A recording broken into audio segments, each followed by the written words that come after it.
Okay, so pag-usapan po natin yung pinaka-latest episode ng revelations ni former Congressman and Appropriations Chairman during the 19th Congress, si Representative or Congressman Zaldy Ko.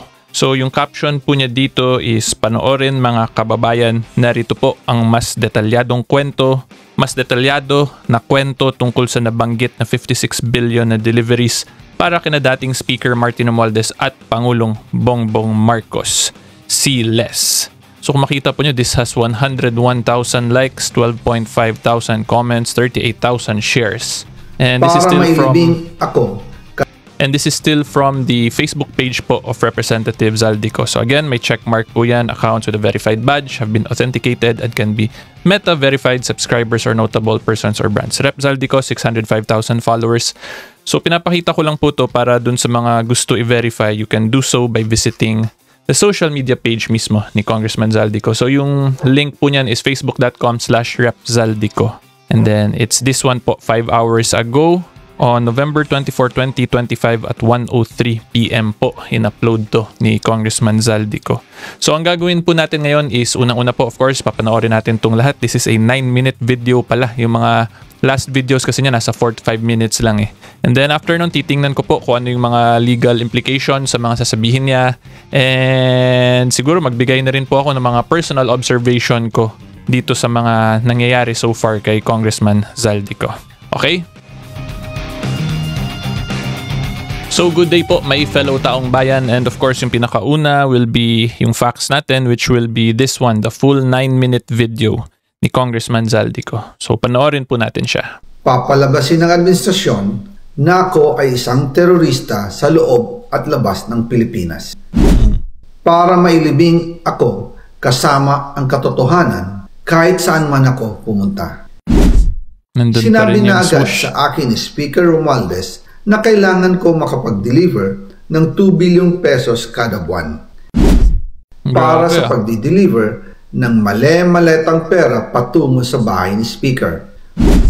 Ang sinabi mismo ni Speaker Martin sa akin na hati sila ni Pangulong Marcos sa perang yon para gamitin bilang bagsakan at imbakan ng pera mula sa mga SOP, collection at deliveries na para sa Pangulo. Huwag mo akong pigilan sa mga insertions ko. Huwag ka nang makialam sa budget. Ang gusto niya ng 50 billion pesos na insertion. Ngunit ang sagot ng Pangulo, humingi ka ng bago or dagdag na insertions. Part 1. Part 1 pala tayo ulit. Magandang araw po sa inyong lahat. Okay, bago ko ipagpatuloy ang aking paliwanag, nais ko munang magpasalamat sa inyo. Maraming salamat sa inyong bukas na isipan, sa inyong pasensya, at sa pagtanggap ninyo sa mga impormasyong aking ibinabahagi. Alam kong hindi madali ang mga paksang ito, mabibigat at mahirap tanggapin. Hindi po ako makauwi dahil malaki ang banta sa buhay ko. Ngayon naman ay meron kaming natanggap na balita. Papalabasin ng administrasyon na ako ay isang terorista sa loob at labas ng Pilipinas. Para mailibing ako kasama ang katotohanan kahit saan man ako pumunta. Pero mahalagang malaman ng taong bayan ang katotohanan. Muli, taos-puso akong nagpapasalamat sa inyong pakikinig. Una po sa lahat, sinasabi ng ICI at ni Henry Alcantara na 21 billion pesos daw ang napunta sa akin. Hindi po totoo yun. Wala akong natanggap na ganyang halaga. Ang totoo, mula 2022 hanggang 2025, ang kabuuang pera na dumaan sa akin para ibigay kay Pangulong Bongbong Marcos at kay dating Speaker Martin Romualdez ay umabot sa 56 billion pesos at hiwalay pa dyan ang 100 billion pesos insertion ng Pangulo sa 2025 budget.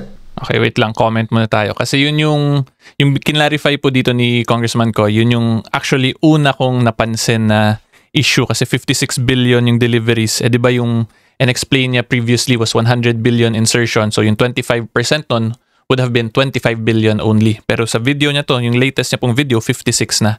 Yung pala iba pa yung insertion na yun as per dito sa video niya. So yan lang din, at least na liwanagan. Inantay ko lang din po actually na explain niya kasi medyo naguluhan din ako dito sa caption eh. So anyway, tuloy po tayo. Pati na rin ang 97 billion pesos flood control insertion na inilagay sa NEP ng 2026 National Budget. Balikan natin kung paano ito 2026. nagsimula. Noong 2022, kakaupo ko pa lang bilang chairman ng House Committee on Appropriations, sinabi na agad sa akin ni Speaker Romualdez na kailangan ko makapag-deliver ng 2 billion pesos kada buwan. Makalipas ang ilang araw, tumawag sa akin si Yusek Bernardo. Sabi niya, kailangan ng tulong ng Bulacan sa problema nila sa baha. Pinapunta niya sa opisina ko sa Kongreso si DPWH District Engineer Henry Alcantara. Sa naging meeting namin ni Alcantara, siya mismo ang nag-offer kung paano ang hatian sa mga proyekto ng DPWH. 22% para kay Speaker Romualdez, 2% para kay Yusek Bernardo, at 1% para sa kanya. Doon po nagsimula ang tinatawag nilang deliveries. Ang sistema po ay ganito. Ang mga tao ni Henry Alcantara ay nakikipag-ugnayan sa mga tao ko na sina Paul Estrada at Mark Tiksay. Sila ang tumatanggap na pera mula sa mga tao ni Alcantara. Minsan sa bahay ko sa Valle Verde, minsan naman sa BGC parking. Pagkatapos nilang makuha ang pera, sila Mark at Paul naman ang nag-aayos o nakikipag-coordinate sa tauhan ni Speaker Martin Romualdez na si Jocelyn Sereño para sa pagdi-deliver ng male-maletang pera Jocelyn patungo Sereño sa bahay ni Speaker. Una, bagong name ba yun guys? Hindi ko na na-monitor. Drive, at nang lumipat siya sa number 14 Nara Street, South Forbes Park. Gusto ko pong linawin, hindi ako nakikialam sa mismong proseso ng paghatid. Dumaan lang po sa akin ang pera na agad dinideliver kay Speaker Romualdez. Ako lang po ang nagko-confirm sa text kay Speaker kapag nadala na ang pera sa bahay niya. At lahat ng ito, mula sa unang utos noong 2022 hanggang sa huling delivery noong 2025, umabot sa mahigit 55 billion pesos plus ang naihatid sa bahay ni dating Speaker Martin Romualdez. Madalas hindi nabubuo ang hinihinging 2 billion pesos bawat buwan ni Speaker, kaya iyan ang final total. Ang sinabi mismo ni Speaker Martin sa akin na hati sila ni Pangulong Marcos sa perang yon. Ang listahan ng mga deliveries na ito. Okay, wait lang, comment muna tayo. So yung mga binanggit so far ni Congressman Zaldico kanina, yung process nila nung pag-deliver, yun pwede yun masupport nila nila Engineer Alcantara and Engineer Bernardo. Yung dilemma lang nakikita ko so far dito para kay Congressman Zaldico is yung paghatid dun sa next step pa, which is according to him, yung allegation niya kay Speaker Martin daw yun napupunta. So far, yung nag-corroborate pa lang nung testimony na yun is si Sergeant Gutesa dun sa Senate hearing. Not necessarily corroborate, pero may sinabi din na somewhat related dun yung pag-deliver kay Representative or kay Congressman Martin Romualdez. So yan yung kailangan pa palakasin so far ni Congressman Zaldico kasi yung pag-deliver sa kanya, yun yung based sa mga Senate hearings, parang may mga supporting evidence na via kay Yusek Bernardo at kay Engineer Alcantara. Yung sa next step, yun yung kailangan pa mapalakas ni Congressman Zaldico. Otherwise, siya talaga yung mapipinpoint nito. Yun yung observation ko po so far. Anyway, tuloy po tayo. Kung kailan, magkano, at saan dinala, ilalabas ko po kasabay ng video na ito. Noong November 2024, habang nasa proseso kami ng pagtatalakay ng budget, nakipag-meeting sa amin ni Speaker Martin si Yusek Jojo Cadiz. Sabi niya, masama raw ang loob ni Pangulong Marcos, wala raw siyang natatanggap na remittance. At dahil laging napapagalitan si Speaker Martin ng Pangulo mula Setyembre hanggang November, inutusan niya ako na mag-deliver ng 1 billion pesos para kay BBM. Ayon pa kay Yusek Jojo, nang ipaalam niya ito sa Pangulo, ang utos sa kanya ng Pangulo ay mag-ingat at siguraduhin si Yusek Jojo lang ang maghahatid. Ang instruction po sa akin ni dating Speaker Martin Romualdez ay dalhin sa number 30 Tamarin Street, South Forbes Park at ibigay kay Yusek Jojo Cadiz dahil ito raw ang drop-off point na malapit sa bahay ng Pangulo. Sinabi rin po sa akin ni Speaker Martin Romualdez na si PBBM ang nag-utos sa kanya na bilhin ang bahay sa number 30 Tamarin Street para gamitin bilang bagsakan at imbakan ng pera mula sa mga SOP, collection at deliveries na para sa Pangulo. Noong December 2, 2024, personal kong idineliver ang 200 million kay Yusek Jojo Cadiz sa number 30 Tamarin Street, South Forbes Park. Ayon sa kanya, dadalhin daw niya ito sa bahay ng Pangulo sa number 41 Nara Street, South Forbes Park. So comment lang muna tayo guys. Ang sinabi dito ni Congressman Zaldico, siya daw mismo yung personal naghatid. Okay, time out. So, yung binanggit po ni Congressman Zaldico, itong last lang, is siya daw yung personal na nag-abot mismo dun sa USEC na pinangalanan niya. So, yung maganda sana dito, meron siyang supporting evidence dun. Kasi pag oral testimony lang po, syempre, pwede lang yun i-deny ng USEC na hindi naman niya natanggap. Pero kung may pictures to si Congressman Zaldico on that delivery mismo, yun yung mas magpapalakas talaga nitong mga allegations niya. Although hindi pa po yung directly linking naman kay PBBM kasi again there is still a third person in between PBBM and Congressman Zaldico. Pero in that instance at least ma-clearly implicate din niya yon yung USEC po na pinangalanan niya. Assuming meron pa siyang additional evidence. Okay, so anyway po, tuloy tayo. Kasunod nito, noong December 5, 2024, muli akong nag-deliver ng 800 million sa parehong address at Yusek Jojo Cadiz pa rin ang tumanggap. Sabi niya, iyon naman ay dadalhin sa bagong bahay ng Pangulo sa South Forbes Park. Sa kabuuan, 1 billion pesos ang personal kong naihatid. Ako mismo ang nagbigay ng pera, kasama ang aking driver at mga tauhan. At lahat ito ay base sa direktang utos ni Speaker Martin Romualdez. At yan po nabuo ang kabuuang halagang 56 billion na ipinadala mula 2022 hanggang 2025. Pero kahit na na-deliver na ang 1 billion pesos para kay Pangulong Marcos at kahit na naisama na rin sa 2025 budget ang 100 billion pesos insertion sa pamamagitan ng BICAM Committee, ayon mismo sa utos ng Pangulo, nagagalit pa rin daw si BBM. Abangan ang part 2. So nabitin na naman tayo guys. Papalabasin ng administrasyon. Okay. Anyway, yung first ko lang masasabi, yung last part po na sinabi niya na may personal delivery siya, na siya mismo dun sa isang USEC. Yun, maganda yun kung meron siyang supporting evidence pa. Sinabi rin naman ni Congressman Ko na meron siyang kasamahan yung mga tao niya. So sana may pinakitaan siya nung mga basura para at least may mag-support at corroborate talaga dito sa sinasabi po ni Congressman Zaldico. Pero hindi pa po yun talaga directly linking kay PBBM. I'll be honest with all of you, considering nga meron pang third layer or meron pang layer between PBBM and Congressman Zaldico. Okay, so yan po yung immediate thoughts ko dito sa video. And then ito lang din po, idagdag ko na lang din kasi lumabas tong conduction sticker. Ayan o. So kung ma-check sana to, kung kanino tong kotse, di mas madali sana ma-verify. Cash out, November 29, 2024. Pero hindi ko sure kung is this from Congressman Zaldico ba? Cash out pa lang sa kanila or delivered na? Kasi may cash out, tas may 1B delivered din dito sa baba. So medyo confusing po. Wait, naharangan pala. So ito po, yan. May cash out dito sa taas, pero may 1B delivered. So hindi ko sure kung itong bahay na to is this kay Congressman Zaldico or dun ba sa pinag-deliveran niya. But anyway, ito sana kung ano tong conduction sticker, kung kanino to, ma-check to, that would also be a good indication kung ano tong, or kung kanino po itong mga maleta na to. But the dilemma nga po, like what I explained dito last time is hindi kasi kita pa yung loob nung cash, 'di ba? So meron pang doubt na papasok po niyan sa utak ng isang reasonableng tao kung whether or not cash nga to. So yung maglalaban po dito na legal issues na nakikita ko is number one, bakit may ganito kadaming maleta dito sa bahay?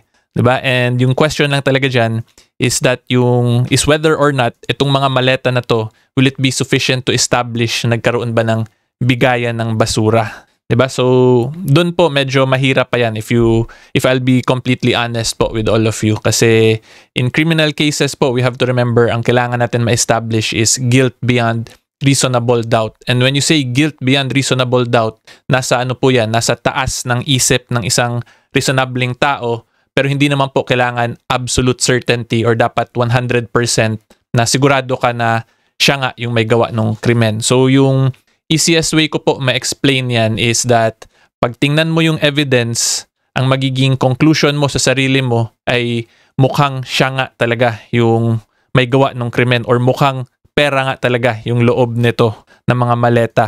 Pero kung yung magiging reaction mo lang is along the lines na parang pwede to maging pera, pag ganun yung reaction mo na pwede or posible tong maging pera, medyo yun questionable po kasi nasa level ka pa lang na reasonable viewpoint of a reasonable person. Pero pag dun ka na nga po sa mas mataas dun sa isip na isang reasonableng tao, yung along the lines na mukhang siya talaga yun or mukhang pera talaga to, yun pwede na po yun. 'Di ba? And then yung absolute certainty naman po, ibig sabihin nun is pag yung reaction mo wala nang iba kundi siya lang talaga, sure ako 100%. Yun yung absolute certainty. Pero hindi naman po ganun yung requirement in criminal cases. Ang kailangan lang guilt beyond reasonable doubt. So it is between absolute certainty and yung reasonableness lang. Okay, lampas ng konti sa isang reasonableng isip ng isang tao po. Okay, so again, a reasonable person man na mas nagbusisi pa. Yun yung guilt beyond reasonable doubt in the simplest way. So again, ulitin ko lang po, baka naguluhan na kayo. Yung issue lang kasi is whether or not itong dami ng maleta na to, will it be sufficient to establish na pera din yung laman or basura? Yun yung magbabanggaan kasi. 'Di ba? So, tingnan na lang po natin kung ano yung mangyayari talaga once the proper cases are filed. Because maganda po itong legal issue kung ako po tatanungin ninyo. And yan po, yung magiging test ko na lang sa inyo, my fellow taong bayan. I-apply nyo yun, yung in-explain ko, whether or not will this be sufficient to establish na pera at basura nga talaga yung naging bigayan. Okay? And then, yung isa pa pong masasabi ko dito is that medyo malayo pa po talaga to kala PBBM because yun nga, meron pang mga third persons involved na mga pinangalanan si Congressman Zaldico kasi yung as per him, kung nakinig po kayo mismo, sinasabi naman niya, sabi ni Yusek ganyan, para daw to kay ganyan. Sabi daw ni former Speaker Martin, para daw to sa Pangulo. So, di ba, meron pa pong layer. So, meron pa talagang defense na pwedeng magamit si PBBM dito, hindi pa clearly established. So with that said, ang important dito ngayon is yung USEC po na pinangalanan dito ni Congressman Zaldico, kung yun din sana mag-pinpoint, edi yun mas klaro-klaro na. Kasi ang nangyari ngayon, nadamay na po ni Congressman Zaldico yung USEC. So kung yung USEC na yun sumama din dito sa concert ni Zaldico, dun po mas magiging klaro na yung full picture kung kanino talaga napunta. Umabot ba talaga kay PBBM or hanggang dun lang ba talaga sa USEC na yun. Okay, so yan po yung mga legal principles. Somewhat similar pa rin po yung legal principles dito, I'll be completely honest, kasi ano pa lang naman po to, these are all statements lang ni Congressman Zaldico. And then same pa rin po, hindi naman kailangan yan under oath kasi wala pa naman siya sa korte. He is just basically making his thoughts known. So at the end of the day, it's up to the public po kung maniniwala ba tayo sa kanila or sa kanya. And then kung gusto talaga to maging cases filed ni Congressman Zaldico, since siya po yung may personal knowledge nito, later on, kailangan yan manumpa kung ifa-file na as a complaint affidavit talaga. Pero ngayon, hindi pa po kailangan. Kung maniniwala po tayo, depende na po yan sa inyo. Okay? And then, ito po, magbibigay na lang din ako ng mga personal bagay-bagay na observations ko po dito so far sa mga nangyayari kay Congressman Zaldico. So, ang personal lesson po na mabibigay ko lang dito is that this case po of Congressman Zaldico is a good example na pag wala po kayong kabusugan, ay there is really a tendency na come tumbling down or babagsak din po. Kasi you have to remember, ito po, this is actually based sa SALN ni Congressman Zaldico, di ba? Na when he first entered public service, he already had a SALN valued at 4 billion pesos. Mas mataas pa po yun kaila Cynthia Villar sa Villar family. Pero despite that, 4 billion net worth niya, he still entered into these transactions. Kasi yung klaro naman so far, siya mismo sinasabi niya, pinadaan sa kanya yung pera. So pag pinadaan sa kanya, he is still part niyan dun sa criminal act nilang lahat. Because ang mangyari po dyan, that will be a conspiracy between all of them, siya at yung mga pinangalanan niya regarding yung massive corruption na yan. 'Di ba? So again, yung moral lesson lang talaga natin, huwag tayo masobrahan sa pagiging greedy. Kasi at the end of the day, ano pa ba sana yung purpose ni Congressman Zaldico, di ba? He has 4 billion pesos already in net worth. Hindi man lahat yun cash, pero yung assets niya with his cash umabot ng ganun. So kung ibenta niya lahat, that's still going to be 4 billion in liquid cash kung ma-liquidate talaga niya lahat. So yan na po, yan yung moral lesson, di ba? Kung hindi lang sana to pinasok ni Zaldico, ni Congressman Zaldico, and then he should have stuck with his path, yung pag-support lang sa Ako Bicol, edi ang tahimik sana ng buhay niya, and then he has 4 billion pesos worth na assets. Diba? So yan lang po ang pinaka life lesson na makukuha natin dito, na mahirap po talaga pag masobrahan tayo sa greed, lalo na po pag pera na yung pinapag-usapan. Anyway, hopefully klaro po yun. If you like more legal videos and current events, subscribe lang po kayo sa channel ko, and until next time, see you all po. Bye-bye!